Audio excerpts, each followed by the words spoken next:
Halo, Assalamualaikum warahmatullahi wabarakatuh. Pada pertemuan kali ini, kita akan belajar materi statistika. Tujuan dari pembelajaran ini, yang pertama, kalian diharapkan mampu membaca sajian data dalam bentuk diagram garis, diagram lingkaran, dan diagram batang. Yang kedua, kalian dapat mengidentifikasi nilai suatu data yang ditampilkan pada tabel dan diagram. Untuk memahami lebih lanjut materi ini, kita akan mulai dari penyajian data. Nah, ini dia nih penyajian data yang akan kita pelajari. Yang pertama, mulai dari tabel distribusi frekuensi. Sebelumnya, kalian perlu tahu kalau data itu ialah sekumpulan informasi atau keterangan-keterangan dari suatu hal yang diperoleh melalui pengamatan. Contoh data itu apa sih? Contohnya bisa data harga laptop, kemudian data ukuran sepatu, atau bisa juga data hasil ulangan siswa.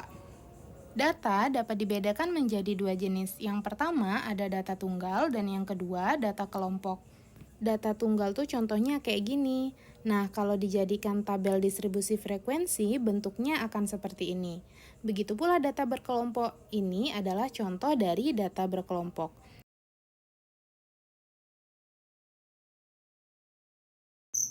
Kalian pahamkan perbedaan antara data tunggal dan data berkelompok? Nah, coba kita bandingkan kedua tabel distribusi frekuensi dari data tunggal dan data berkelompok. Perbedaannya terlihat jelas pada kolom nilai. Jika kalian perhatikan, kolom nilai pada data tunggal itu berbentuk angka skalar. Nah, kalau kolom nilai pada data berkelompok bentuknya interval. Berikut Ibu uraikan cara membuat tabel distribusi frekuensi. Langkah pertama, urutkan data dari yang paling kecil sampai dengan data yang paling besar. Contoh, misalkan kita punya data seperti ini.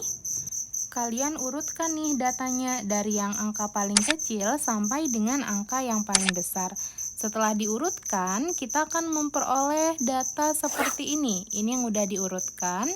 Nah, berikutnya kita lanjut nih ke langkah yang kedua. Langkah yang kedua apa? Hitung jarak atau biasa kita sebut dengan rentangan. Hal ini disimbolkan dengan huruf R kapital. Berarti kita cari dulu nih data tertingginya berapa, data terendahnya berapa. Setelah itu kita kurangkan. Oke, coba kita perhatikan data tertinggi dari data yang telah disajikan tadi adalah 94. Kemudian yang terendahnya 25. Sehingga akan kita peroleh rentangan sama dengan 94 dikurangi 25 hasilnya 69. Oke, langkah berikutnya kita harus menghitung jumlah kelas, disimbolkan dengan huruf K kapital, di mana rumus dari jumlah kelas ini K sama dengan 1 ditambah 3,3 log N. N di sini adalah jumlah data yang nanti akan kita bulatkan ke atas. Oke, kita hitung nilai K-nya untuk data yang tadi. Perhatikan N-nya itu ada berapa? N itu adalah banyaknya data. Banyaknya data itu ada berapa? Kita hitung. Banyaknya data ada 65. Cara memperolehnya seperti ini. Ini kita jumlahkan satu angka itu dihitung satu data. Berarti ini ada 65. Sehingga hasil K-nya akan kita peroleh 1 ditambah 3,3 log 65. Log 65 kalian hitung dengan kalkulator. Nanti akan diperoleh 1,8192 dikalikan dengan 3,3. Nah, hasilnya baru kita jumlahkan dengan angka 1. Sehingga akan diperoleh 6,98 yang kita bulatkan menjadi 7. Langkah berikutnya, kalian hitung panjang kelas interval, kita simbolkan dengan P. Nah, di mana rumus P itu rentangan dibagi dengan jumlah kelas, yang hasilnya nanti akan kita bulatkan ke atas, seperti menghitung jumlah kelas tadi. Oke, ini dia datanya. Jadi, kita hitung panjang kelas. Tadi rumusnya R per K, sehingga diperoleh 69/7, hasilnya 9,8, yang kita bulatkan menjadi 10. Langkah berikutnya, tentukan batas data terendah. Kemudian kita hitung tuh kelas intervalnya. Cara hitung kelas interval, jumlahkan tepi bawah kelas dengan panjang kelas dan hasilnya dikurangi 1 sampai dengan data terakhir. Oke, kita cek batas data terendahnya itu adalah 25 karena tadi X minimalnya 25 kan. Nah, kemudian 25 ini kita jumlahkan dengan 10 dikurangi 1. 10 tuh dapat dari mana? 10 itu tadi kita peroleh dari panjang kelasnya. Kemudian dikurangi 1. Hasilnya menjadi 34. Setelah memperoleh 34, jadi kita dapatkan di kelas pertama itu intervalnya 25 sampai dengan 34. Kemudian di kelas kedua, setelah angka 34 kan 35 tuh. 35 ditambah dengan panjang kelas dikurangi 1, hasilnya 44. Berikutnya di kelas ketiga, setelah angka 44 berarti 45 kan? Nah, 45 ini kita tambahkan dengan 10 kurangi 1, hasilnya 54. Sampai dengan seterusnya, sehingga kita peroleh kelas yang terakhir adalah 85 ditambah 10 kurangi 1 sama dengan 94.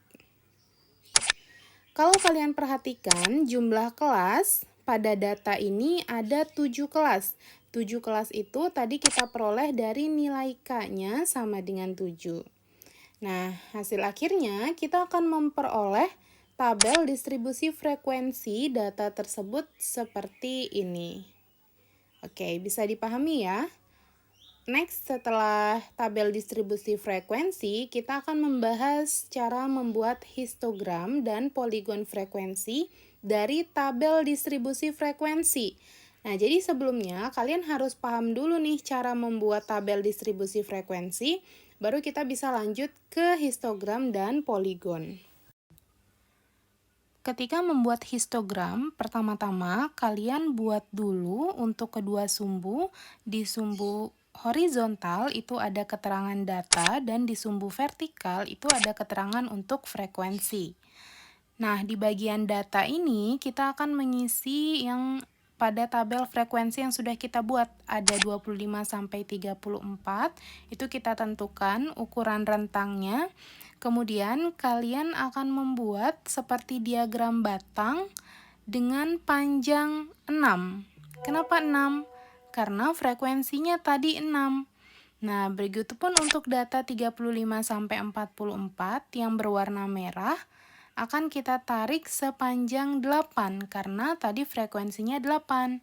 Dan seterusnya untuk data 45 sampai 54 kita berikan warna biru, ini akan ditarik sepanjang 11 karena frekuensinya 11 sampai dengan kelas terakhir dengan interval 85 sampai 94 kita beri warna coklat. Kita tarik sepanjang 6 karena frekuensinya 6. Inilah bentuk dari sebuah histogram. Nah, kemudian setelah histogram, kita akan menggambar poligon frekuensi dari tabel distribusi tadi. Kalau histogram itu bentuknya seperti diagram batang, maka poligon frekuensi ini kalian tinggal menghubungkan titik tengah dari diagram batang tadi, sehingga kita peroleh gambar seperti ini. Oke, setelah mempelajari histogram dan poligon frekuensi, sekarang kita akan belajar cara membuat diagram lingkaran.